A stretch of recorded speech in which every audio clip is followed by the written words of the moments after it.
Good morning. It's it's August. August the 20th. Thank you, Fred. It's August the 20th, and I'm Claire Nullmeyer, and we're continuing with our project of the history of the United Methodist Church here. We're talking today with Fred Wood, who has been part of this church for an extended period of time. Good morning, Fred. Morning, Claire. Well, the first question we usually start with is, do you remember the first time you came to Tempe first? Yes, I do. I was I was a Unitarian raised, so going to a church with a cross in it is not usual for me. But I was dating a Methodist girl.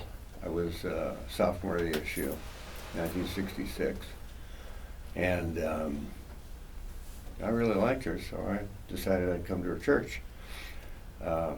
Harold Fry was the minister. He was a very strict, fundamentalist, German, but a great pastor. And we had an altar call, and I came up and accepted Jesus Christ as my Savior. And I became a Methodist. That was it. And that was it.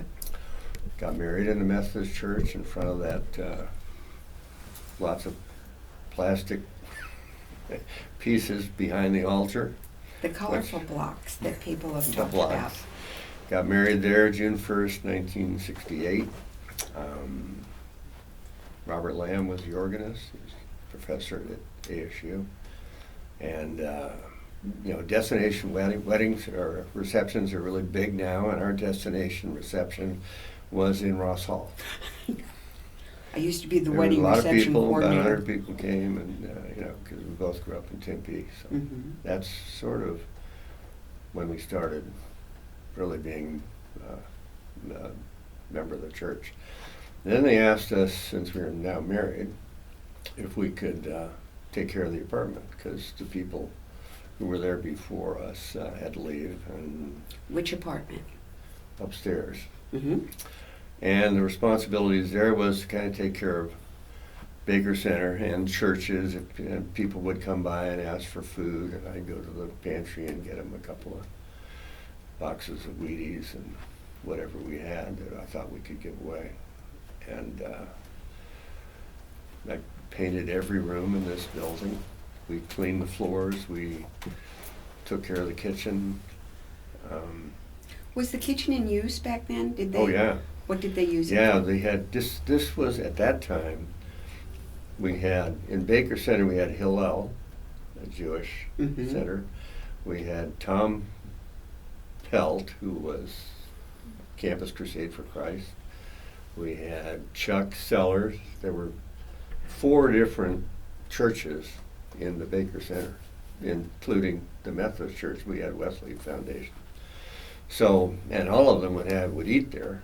So that, and there was an Indian group that came every Thursday, and they had whatever that really strong smelling spice was. Curry. Curry would come up to the apartment, and we'd, oh yeah, the Indian people are here. But we basically took care of the place. But there was a custodian who sort of maintained the campus. He was a good friend of mine. Mm-hmm. Who was that? Well, his first name was Ira, Okay. but I can't remember his last name. What would, But Harold Fry's wife, Nancy, ran the education system, and the nursery was full at that time. Probably had 40 or 50 kids because we were all young. that was when Lorraine Warren was affiliated with it when she Yeah. was working. Yes. Yeah. She had great memories. So you're upstairs. What was the configuration of the campus at that time? What buildings were here? Well, everything was used then. Even the old original church, which is now kind of a wreck, but it was used for Bible study, and there were classrooms there. Fireside? Fireside, yeah, Fireside. And then, of course, Ross Hall had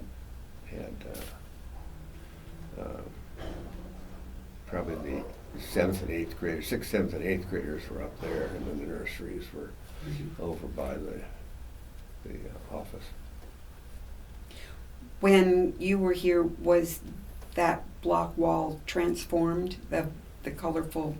Yes. Yes? Yeah, the memorial garden, yeah, that was done. It was a beautiful addition. Mm-hmm. And, Do you have a favorite spot on the church campus around here? well, I'm real close to this building, the Baker Center, because I lived here for 2 years. Mm-hmm. And yeah, we had free room and board, room and a phone. They didn't pay for food. And did you also have an opportunity to have choir practice? Well, they woke us up every Sunday morning at 7:30, Okay. right next to the wall. I mean, that's where the bedroom is. It's right next to where the choir starts. And on Wednesday night, you had your own little free concert or preview? Yeah, yeah. Well, there's a lot of stuff going on. Someone they had a fire in there, and I had to tell them, it's probably not appropriate. They built a fire. They put down some blocks and had like a camp. They were doing a campfire. Oh, campfire. In the middle of Baker Center, yeah. With live flame. Yeah, oh yeah. They brought some wood in and a fire log, and I'm going, you gotta time out. The kids were there. Buzz Stevens ran the Wesley Foundation, and God, he had a following. Of course, he was great. And one summer, his wife, Liv, was from Norway, and he went back to Norway, and we babysat his house because they had a cat and a dog. And I said, well, we'll just move over there. So 6 weeks, we moved over to the parsonage over by Broadmoor School. Mm-hmm. And the Frys lived three houses down from where I grew up. So I knew Nancy and Harold. So you have been coming to this church since the mid-'60s. Yeah. And what other hats have you worn besides the campus police here? Well, let's see. Well, Tempe started a diversity award in 1998. And this church, I was involved a little bit and a lot in 2 of the first diversity awards. The first one was accepted by David Summers because he started the outreach program with feeding the homeless. Mm-hmm. And whenever they needed food for that, I, of course, had a pretty busy dental practice, so I did a lot of work at the Price Club in those days. So whenever they needed food on Broadway, I'd go down and pick up some meat and give it to Chuck Rowell or whoever was running the show that day. So I had a little bit to do with that. But the other award, they gave 2 awards that first year, was from the Tempe Union High School District. And they had started, I was president of the school board. We started a diversity program to try to bring teachers in from all walks of life, African Americans, Hispanic, and that sort of thing. And another part of that award was to a SMILE program, which I started to provide orthodontics and dentistry to kids that didn't have it. Mm-hmm. So we probably treated a couple dozen kids in 5 years. And most of them were from Tempe High, which is my alma mater. So, Go Buffs. yeah, go Buffs. So we treated a lot of people. So I was really proud of that I accepted one of the awards, and Dave Summers, and then I knew Dave real well, and so we both accepted awards for the high school district and for the Methodist Church. Well deserved. Mm-hmm. Do you have a memory that stands out about this church, or a sermon, or some folks that you can recall? Well, there are so many.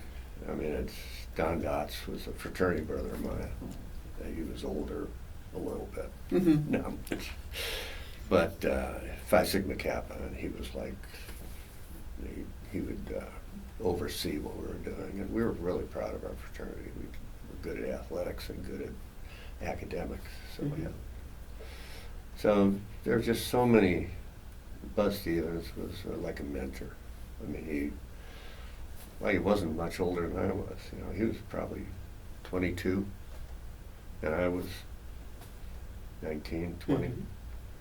And you know, he just was really a good example of what a good Christian should do to help their fellow man and work hard. When you were dating the young lady that became your bride, when you were in Wesley then, did you get active in the Wesley? Not really. I'm not sure why, but it would be kind of awkward because we were supposed to be caretakers of the Baker Center of the church, Mhm. and you know, so we weren't active in Wesley, but we watched it and we helped it and we helped feed them and that sort of Right. thing. I heard stories about when they'd play volleyball. Oh up yeah, on- balls went all over the place. Well, from the preschool kids too. We got to Yes. see those pictures that Lorraine had about the little kids on their tricycles, but I can Yeah. only imagine a volleyball game getting Yeah. Yeah, spirited. it was real popular. Yeah, it was definitely. The future of the church is something that we've been talking about of recent months. And how do you see this church going into the future? Well, our hope is that we'll develop some activities around the church to encourage younger people to come in. We've got a real strong group of senior citizens running the show. It'd be nice to get some younger people. I'm a member of the Bible study, and in the men's group we do have some younger people that are interested in it. So I think location's perfect. I just think we need to develop it a little bit. With all of the buildings that we have, the 4 buildings on campus, I know Fireside is used now Mhm. for the Pitchfork Pantry, Right. which, as a boomer here, we've been over to help with distribution on that. Yeah. And I think that's a pretty good program. And the young people certainly did show up for that event, and Yeah. I'm thinking it'll gear up again later in the semester. Yeah. So, and I like using the cereal and peanut butter and jelly to go over and go to scales. Yes. And the pen pal. I don't know. Have you gotten involved with either of the pen pal programs? No. There's the elementary one that Mhm. I've had 3 different pen pals over there over the last 3 years. Wonderful Yeah. young women. Yeah. Well, the church has always supported Mhm. Scale School, and you know, of course, I started out as a teacher before I went to dental school, and so I'm really that attracts me when anyone needs help or something with respect to students. I'm there. You're a teacher. Yeah. I think I heard that from my neighbor. Did your mom also teach music Yeah, my at mom one time? taught music at Yeah, McCamey. uh-huh. Yeah. Yeah, she was a real inspiration for a lot of students. And with your dental practice now and all the activities that are going on in your life, have you given any thought to, from here, what next? Well, I just want to continue to do what I'm doing. I'm told I'm good at doing dentistry still. I've heard that. So I will continue with that, and I help support. I don't charge clergy to come to dental. I've done, you know, a lot of dentistry on ministers' families, that sort of thing. Well, they have to smile a lot, don't they? Yeah. Yeah. Well, it's a big part of it. I want to thank you very much. Is there anything else that you wanted to bring up? Did you bring any No, I pictures just thank or- you for this program because it gives a history of the church so people know where we started, and it's a big part of Tempe. Uh-huh. I Yeah. think so. We've been around, the 137 years, Yeah. I think it is. So, long time. Yeah. Thank you, Fred. You're welcome. Thank you, Claire and Jack. Yes, and Jack.